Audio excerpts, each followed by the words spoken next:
नमस्कार शेतकरी मित्रांनो. शेती हा आपला नुसता व्यवसाय नाहीये, तर ती आपली जीवनवाहिनी आहे. म्हणूनच आगामी 2026च्या मान्सून हंगामावर आणि येऊ घातलेल्या एल निनोच्या या महासंकटावर चर्चा करणारे हे सविस्तर विश्लेषण आपल्या सर्वांसाठी अत्यंत महत्त्वाचं आहे. हवामानशास्त्राची गुंतागुंतीची आकडेवारी आज आपण अगदी साध्या आणि सोप्या भाषेत समजून घेणार आहोत. सध्या ना तुमच्या आमच्या सगळ्यांच्याच मनात एकच मोठा प्रश्न घोळतोय. यंदा हा एल निनो आपलं सगळं पीक उद्ध्वस्त तर करणार नाही ना?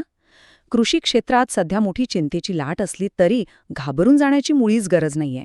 आपण आज या समस्येच्या मुळाशी जाणार आहोत आणि यातून बाहेर पडण्याचे ठोस उपायही शोधणार आहोत. हा एक प्रवास असणार आहे संकटाकडून स्पष्टतेकडे जाण्याचा. पण हे सगळं सविस्तर समजून घेण्याआधी एक अत्यंत महत्त्वाची गोष्ट, हवामान आणि शेतीविषयीचे असेच सखोल, शास्त्रीय आणि अचूक अपडेट्स वेळेवर मिळवण्यासाठी कृषी साथी या चॅनलला आत्ताच सबस्क्राईब करा. बघा, शेतीच्या नियोजनासाठी योग्य वेळी योग्य माहिती मिळणे हीच यशाची पहिली पायरी असते. चला तर मग आजच्या या महत्त्वाच्या विषयाला सुरुवात करूया. बरं, आता थेट मुद्द्यावर येऊया. हा एल निनो नक्की आहे तरी काय?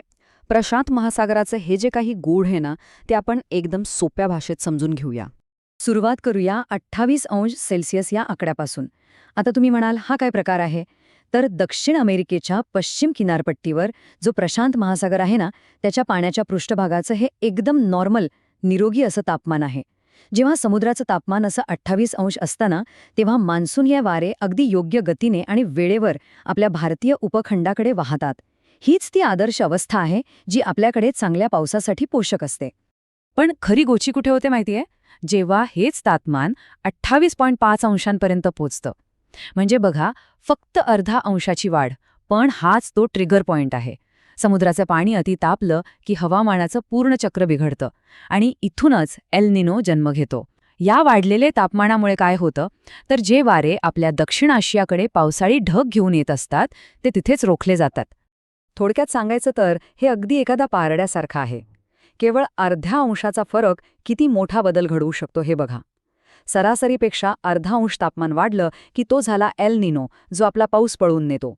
आणि तेच जर अर्ध्या अंशाने कमी झालं तर तो बनतो ला निना, जो आपल्याकडे भरपूर पाऊस घेऊन येतो. यंदाच्या वर्षात मात्र दुर्दैवाने हा तापलेला एल निनोच आपला मुख्य चिंतेचा विषय असणार आहे. आता 2026च्या या अंदाजाकडे नीट बघा. या वर्षी तापमानात 1 ते 1.25 वाढ अपेक्षित आहे. म्हणजे हा एक स्ट्रॉंग एल निनो नक्कीच असणार आहे. पण इथे एक दिलासा देणारी गोष्टही आहे. तापमान 3° वाढून जो महाभयंकर सुपर एल निनो तयार होतो ना, तसा धोका तरी सध्या दिसत नाहीये. म्हणजे हे एक मोठं संकट नक्कीच आहे, पण ते अवाढव्य नाही, हे वास्तव आधी आपण स्वीकारलं पाहिजे. चला, प्रशांत महासागरातून आता थेट आपल्या शिवारात येऊया.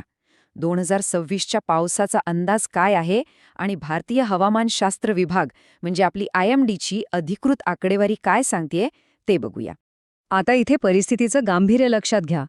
IMDच्या एप्रिल महिन्याच्या प्राथमिक अंदाजानुसार यंदा दीर्घकालीन सरासरीच्या केवळ 92% पावसाची शक्यता आहे, म्हणजे सुमारे 87 सेंटीमीटर. सरळ सरळ 8% तूट. याचा अर्थ काय? तर पाऊस सगळीकडे समान पडणार नाही आणि हंगामात प्रदीर्घ कोरडे टप्पे म्हणजे पावसाचा मोठा खंड आपल्याला सहन करावा लागणार आहे. मॉन्सूनचा हा संभाव्य प्रवास अतिशय सावध करणार आहे. बघा, 13 ते 16 मेच्या आसपास अंदमान निकोबारवर तो लवकर धडकेल. सुरुवातीला म्हणजे पहिल्या टप्प्यात पाऊस अगदी चांगला राहील, पण खरा धोका दडलाय तो उत्तरार्धात. जसा एल निनो आपला जोर धरेल आणि शिखरावर पोचेल, तसा पाऊस गायब होईल आणि पिकांसाठी पाण्याचा मोठा खंड पडेल.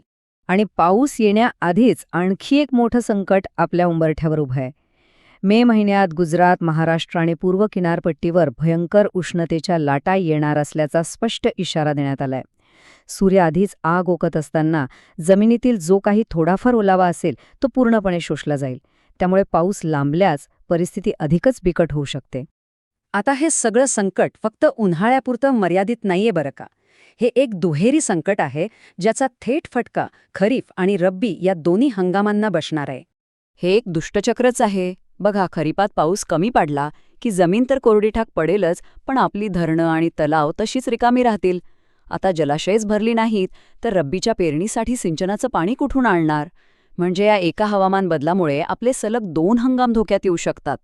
आणि यातली सर्वात महत्त्वाची आणि लक्ष देण्याजोगी गोष्ट, जागतिक मॉडेल्सचा हा जो अंदाज आहे ना, तो सांगतोय की एल निनोची ही कोरडी आणि कठीण स्थिती चक्क जानेवारी 2027 पर्यंत टिकून राहण्याची शक्यता आहे.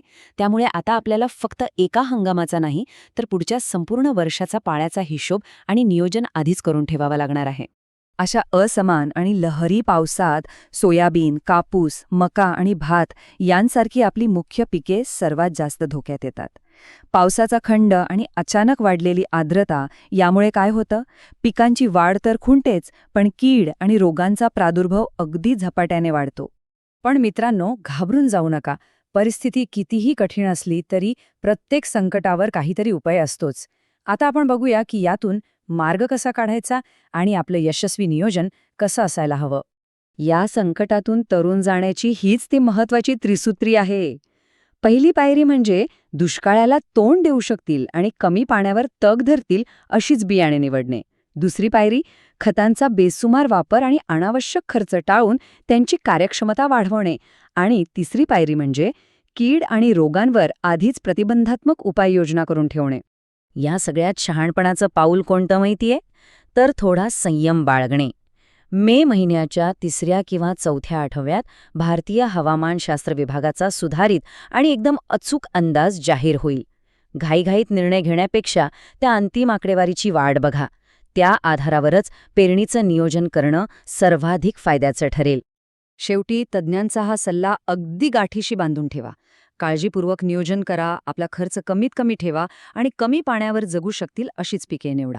जर आपण डोकं शांत ठेवून योग्य रणनीती आणि सावधगिरी बाळगली ना, तर या संकटावरही आपण नक्कीच मात करू शकतो आणि आपल्या उपजीविकेचं रक्षण करू शकतो.